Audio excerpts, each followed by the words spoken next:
Have you ever just stopped? Like, really stopped? Stopped and watched yourself thinking. That tiny gap between your thoughts, that's where the real you lives. Not the one with the opinions or the reactions or the deadlines. The one quietly watching it all. The observer. You see, most of us live as if we're the movie, when really we're also the screen it's playing on. See, think about your day today. Something annoys you. Maybe someone cuts you off in traffic. Instantly you feel the heat rise. But who is noticing that? Who is watching the irritation appear, build, and fade? That's the observer. And that's where freedom begins. Because when you can see your mind, you are no longer inside it. You know, I once heard someone say, my mind just doesn't stop. And I hear it all the time and I laugh at that. And I say, whose mind is that? That's the thing. We identify so strongly with our thoughts. We forget that we're the one thinking them. The thought comes, it goes, but you stay. So maybe the problem isn't that the mind doesn't stop. It's that we've forgotten we're not it.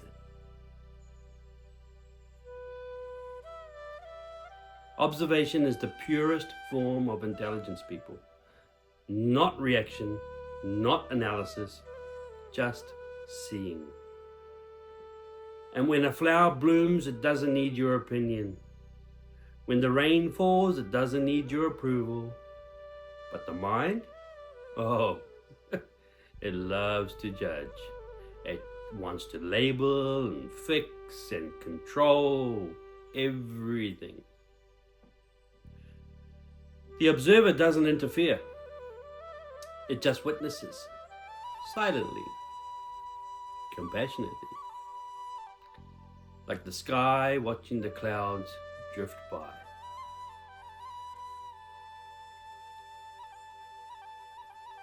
Imagine sitting by a river. Leaves are floating past, some beautiful, some rotten, some torn. Those leaves are your thoughts. Most people jump in trying to collect or destroy them. But the wise one just sits and watches the flow. You are the watcher of your river. You are not the leaves.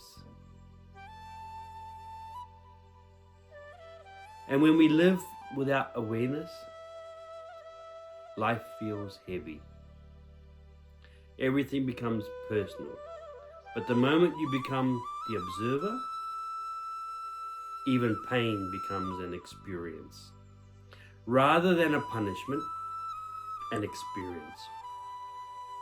A fight with your partner, suddenly it's not. They hurt me. It's anger is rising. The awareness separates you from the drama.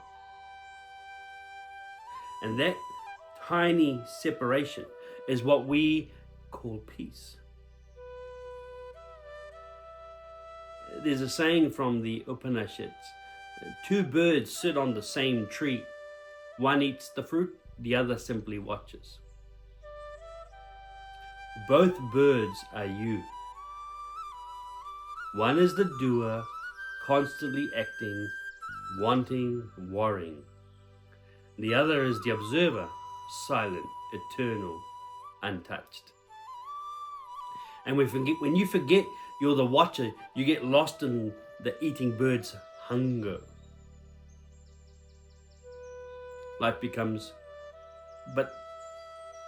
complicated. But the moment you remember the other bird, life becomes light again. It's funny. I once caught myself getting annoyed at my phone because Siri didn't understand me. Who's had that experience? And mid-rant, I suddenly watched myself. This grown adult arguing with an algorithm in technology. That's the magic of awareness, people. It turns suffering into comedy. Observation transforms reaction into reflection. And that's evolution. Not technological, but spiritual.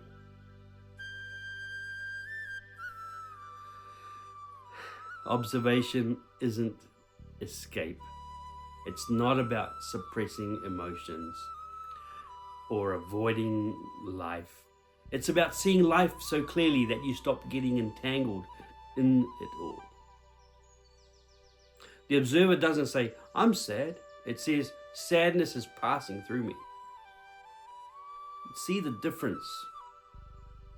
One statement creates identity, the other one creates freedom. Awareness doesn't remove problems, people. It changes your relationship with them.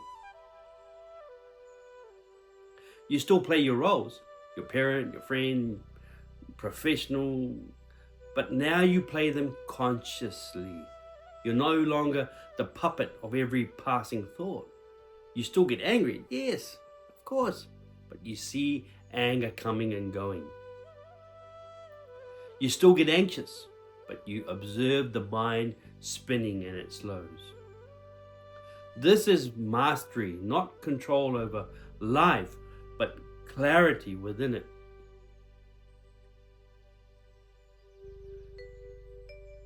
There was a saint once who was asked, how do you stay so calm in every situation?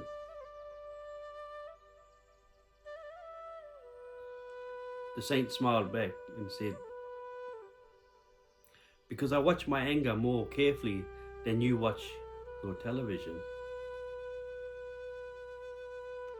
Observation is not detachment, it's deeper involvement. But without being consumed, it's clearer. So let me ask you this. When was the last time you watched your mind? When was the last time you noticed your breath without controlling it? When were you sad? And when you were sad, did you watch the sadness or did you become it? Every answer reveals how close or far you are from your observer. The observer is your eternal self, untouched by time, gender, success or failure. It existed before your name and will remain long after the story ends, people. And when you live as the observer, you don't stop living. You start truly living. You still dance, but now you're aware of the music. You still act, but now you see the dance and the play.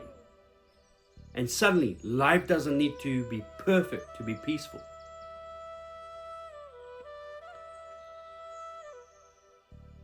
So, maybe the greatest meditation isn't sitting cross-legged with eyes closed. Maybe it's sitting in the middle of chaos, eyes open, and watching. Because in the end, the observer is not someone else. It's you, watching you. And when you meet that watcher, that's when life finally becomes clear.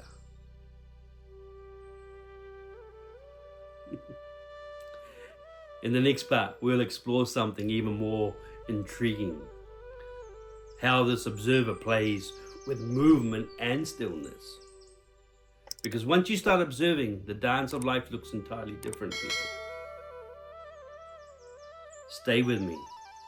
The story gets deeper from here.